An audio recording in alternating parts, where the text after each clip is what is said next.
Okay, so part two. Came back to the house. We all were talking and visiting and having a good time, if you will, after the upset or uproar of the store that messed up on the evening of doing the photos wrong.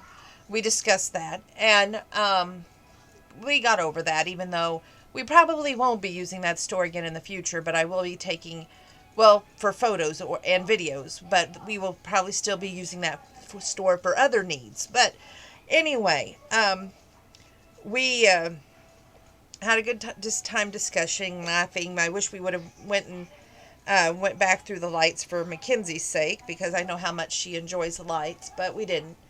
And we stayed. We watched Yellowstone as a family. I tell you, that was an experience. But I loved it, and I loved it so much I watched it twice.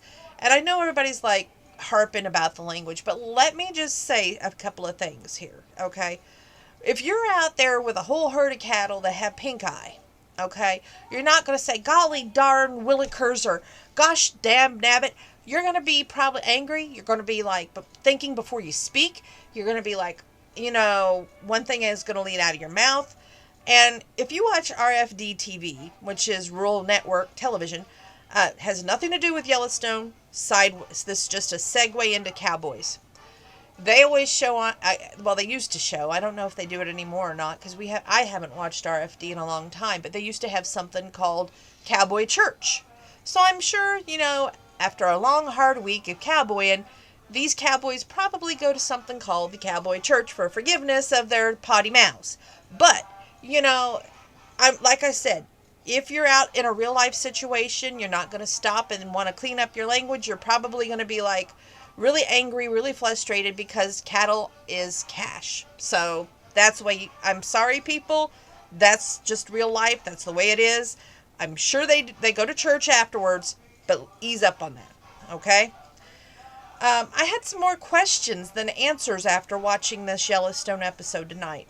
There was a part that Beth and John was talking on the front porch, and then at the end of the conversation, she says to her father, John, that she's going to get him a girlfriend. What happened to the governor? I mean, there's a whole big empty space there, Taylor Sheridan. That's the executive producer of Yellowstone.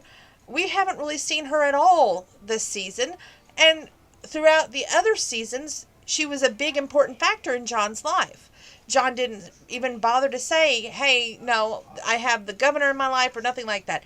He just avoided it, like most men does. But anyway, it was just one of those things that got to me. Don't know what's going on there. Another segment that bothered me was Beth and Rip, where she's pressuring him about a birthday. And he even said, he told her before that he doesn't have a driver's license. He's, it was his raising, and he ran away from home. Let's not forget that.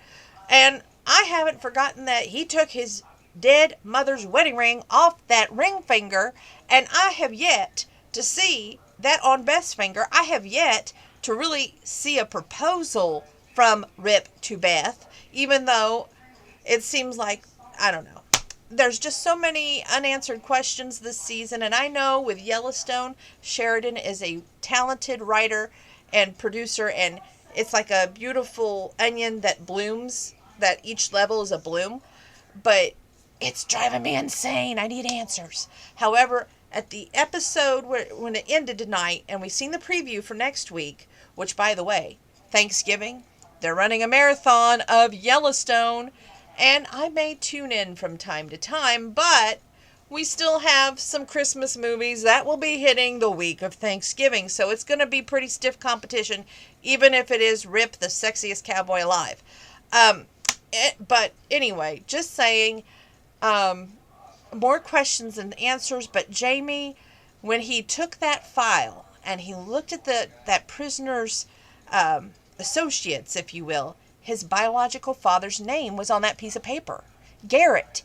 So, did Jamie really not know that his father was involved in this? To what lengths is Jamie's biological father involved in what happened to the Duttons, the revenge, if you will? So, and what's going to happen if John Dutton, who adopted Jamie, finds out about him being associated with his biological father, Garrett. That's even more deep. Like I said, it's like an onion with beautiful layers. That's a blooming onion, and it blooms as the story is told, but just so many unanswered questions at this moment. Whew. Okay, now that I've got my Yellowstone wrap up, um, I want to wish everyone a happy Thanksgiving in case I don't get to come back. Safe travels if you're traveling, safe uh, everything. Think responsibly. That means don't drink and drive, don't text and drive. Pay attention to what you're doing, which should be driving at all times. No putting makeup on while you're driving.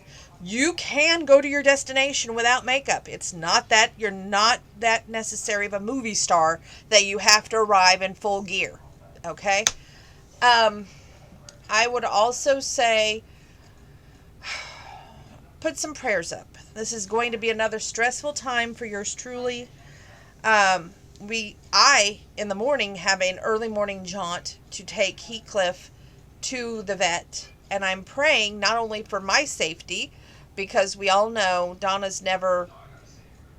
Well, when I was younger, I guess, drove over to Charleston, but it's 10 miles away. There's wooded area. There's deer. I'm not gonna lie, I'm scared to death.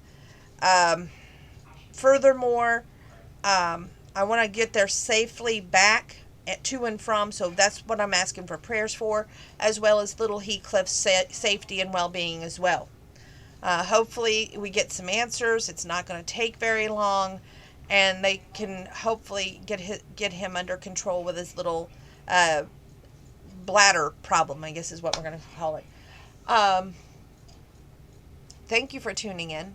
Thank you for your kind compassion of watching these videos.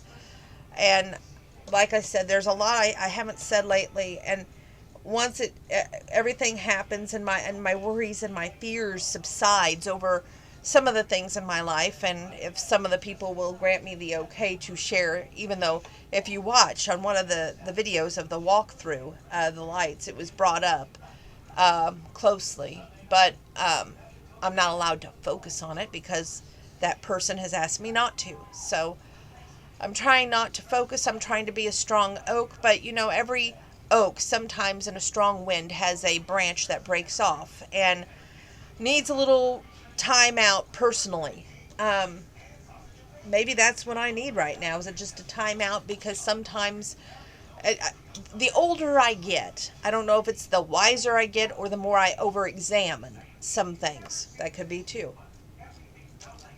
But I honestly just wish and pray for everybody's safety, health, well-being, and hopefully a peaceful and wonderful holiday season this year. God bless each and every one of you. Love you all. Thank you for tuning in. Thank you for those prayers for Heathcliff and my family. And may you all be safe and sound.